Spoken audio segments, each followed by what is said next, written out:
Bismillahirrahmanirrahim. Assalamualaikum warahmatullahi wabarakatuh. Adik-adik, pada kesempatan kali ini kita akan membahas terkait dengan salah satu prinsip dari profesionalisme yaitu fiduciary duty, yang artinya adalah kewajiban berdasarkan kepercayaan.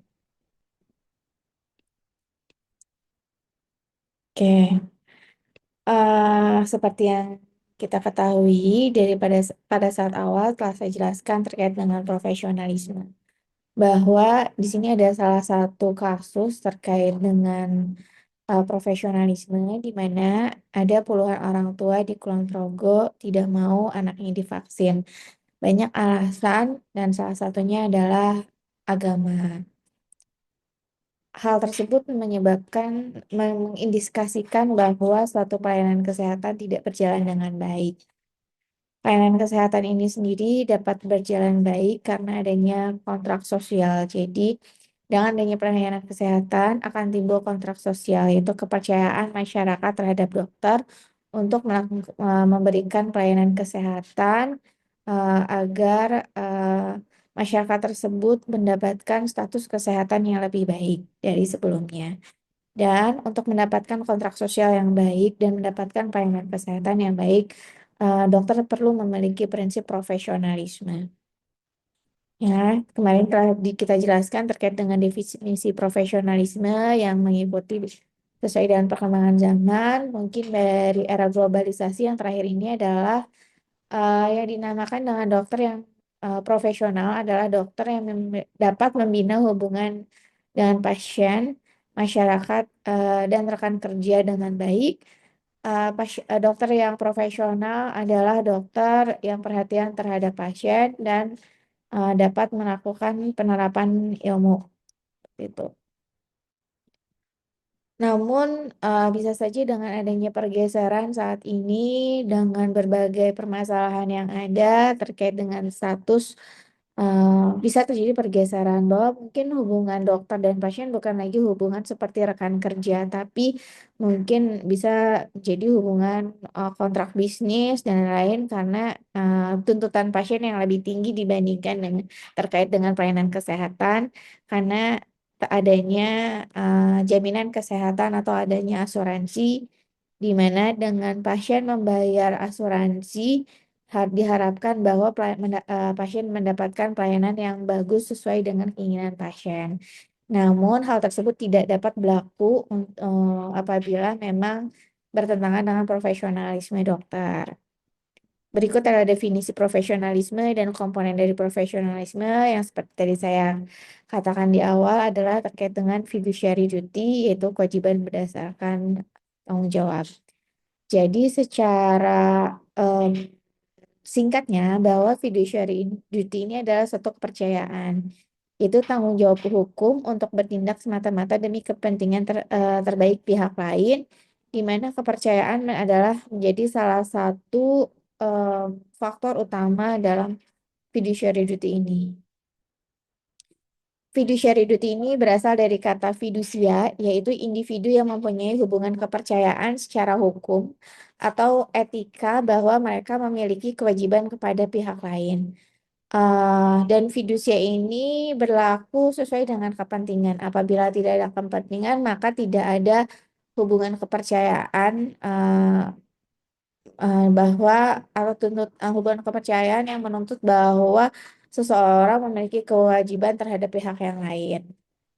Dalam fiduciary duty ini ada dua pihak fiducia, yaitu yang diberikan kepercayaan dan prinsipal, yaitu yang menerima manfaat. Contohnya seperti dalam gambar ini adalah terdapat gambar seseorang yang sedang mendorong orang yang dalam kondisi duduk di kursi roda. Jadi orang yang sedang duduk ini adalah prinsipal, yaitu penerima manfaat, dan yang mendorong ini adalah yang memberikan manfaat. Jika tidak ada kepercayaan, maka tidak akan bisa kursi tersebut didorong dengan baik seperti itu ya.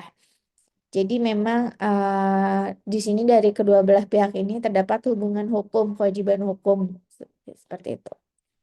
Lalu adapun kategori dari fiduciary duty yaitu satu duty of care, duty of good faith, dan duty of loyalty.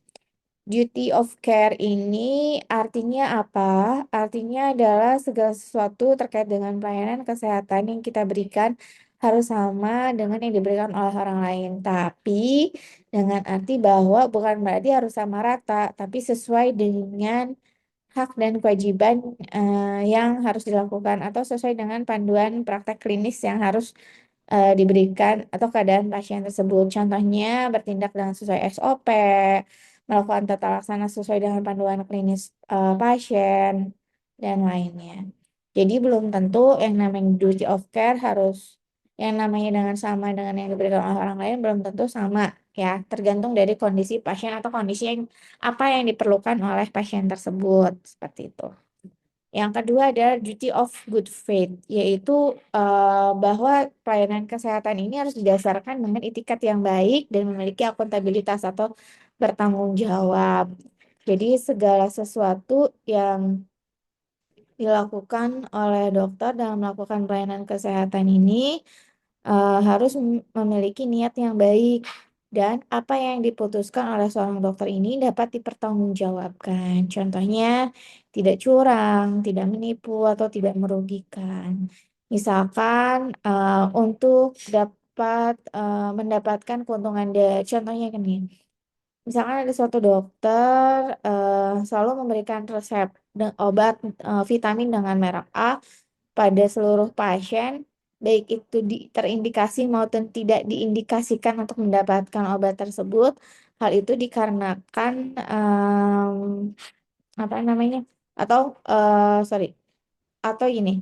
Contohnya adalah ketika seorang dokter datang dari pasien, kemudian selain itu tidak melakukan apa namanya? Tidak melakukan mm, tidak melakukan pengobatan yang sesuai. Misalkan yang seharusnya di klinik tersebut bisa dokter layani, namun karena ada karena dia tidak mau rugi, karena misalkan bahan habis pakainya mahal, operasi tersebut misalkan, maka dirujuk ke fasilitas kesehatan lainnya atau pasien harus berbayar. Itu adalah contoh bahwa duty of good faith-nya tidak teraplikasikan atau memang tujuan dari seorang dokter ketika melakukan pelayanan kesehatan adalah untuk mendapatkan suatu keuntungan yang sangat besar. Jadi misalkan tarif pembayarannya tidak sesuai atau di atas dari tarif dokter yang lainnya yang jauh tanpa alasan yang jelas, misalkan seperti itu. Lalu duty of loyalty. Duty of loyalty ini adalah eh adanya kewajiban. Dalam menjalankan kewajiban tersebut, seorang dokter memikirkan kepentingan dan keuntungan penerima. Di sini penerima ini adalah pasien. Jadi apabila dikaitkan dengan prinsip bioetika, ini tuh berkaitan dengan beneficence ya. Jadi semua tindakan yang dilakukan untuk pasien ini kita harus pertimbangkan baik dan buruknya. Mana yang lebih untung, mana yang lebih yang perlu pasien dapatkan dibandingkan dengan tindakan lainnya. Salah satu contohnya adalah dengan menjaga rahasia pasien. eh Fiduciary duty tadi seperti yang awal saya katakan bahwa fiduciary duty ini terjadi jika adanya suatu kepentingan. Jadi, kapan fiduciary duty ini atau kewajiban tersebut muncul ketika seorang dokter mulai mendiagnosis dan merawat pasien dan berakhir ketika perawatan pasien tersebut selesai. Seperti itu. Adapun kategori tambahan terkait dengan fiduciary duty adalah duty of competence, di mana artinya bahwa seorang dokter ini memiliki kewajiban untuk kompeten dan terlatih, contohnya dengan menjalani pendidikan kedokteran atau mengikuti update ilmu, kemudian memiliki STR dan SIP, mengikuti perkembangan ilmu pengetahuan. Kemudian duty to avoid conflict of interest yang lainnya contohnya untuk menghindari konflik kepentingan. Tadi contohnya hampir mirip dengan kecurangan sebenarnya. Jadi misalkan untuk konflik of interest itu tadi, misalkan seorang dokter selalu meresepkan antibiotik dengan merek A, baik kepada pasien yang diindikasikan ataupun tidak diindikasikan karena eh, produs ya karena penjual dari obat tersebut menjanjikan kepada dokter tersebut apabila habis dalam beberapa box maka akan mendapatkan keuntungan tertentu seperti itu. Atau contoh lainnya adalah dengan seorang dokter yang melakukan perawatan dengan metode penelitian dokter yang penelitian tersebut belum sah seperti itu. Fiduciary dokter terhadap pasien baik dalam saat melakukan pemeriksaan tadi mendiagnosis, melakukan perawatan, meresepkan obat. Adapun teori fiduciary dalam litigasi medis jadi terkait dengan hukum bahwa kewajiban seorang dokter itu sebagai guardian of property, jadi menjaga properti pasien, menjaga atau memperhitungkan atau memikirkan terkait, mempertimbangkan terkait dengan finansial pasien. Yang pertama, contohnya adalah misalkan ini adalah pasien, datang pasien, kita ketahui identitasnya dengan latar belakang perekonomian dan lain-lain. Dengan bijak kita harus bisa memikirkan obat yang sesuai dengan panduan klinis, namun tidak memberatkan pasien tersebut atau memberatkan pasien tersebut di bidang finansial seperti itu.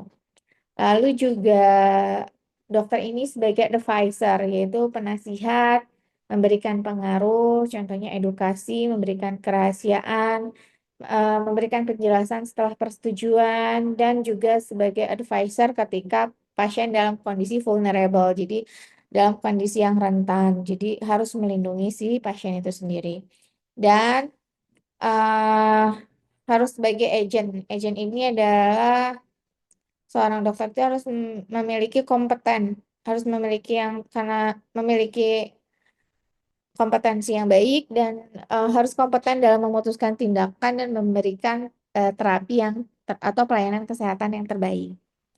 Di sini ada diskusi kasus, Tuan A datang ke UGD karena demam sejak 1 hari sebelum masuk rumah sakit. Pada pemeriksaan fisik didapatkan tanda-tanda vital suhu 38 derajat Celcius dan pemeriksaan lainnya dalam batas normal. Tidak ada indikasi rawat inap. Namun dokter menyarankan pasien untuk rawat inap dikarenakan pasien menggunakan BPJS. Nah, kira-kira ini bertentangan dengan profesionalisme apa? Mangga silakan nanti adik-adik mohon untuk dianalisis kasus tersebut sebagai salah satu tugas dalam melakukan eh, untuk melanjutkan materi selanjutnya. Terima kasih. Assalamualaikum warahmatullahi wabarakatuh.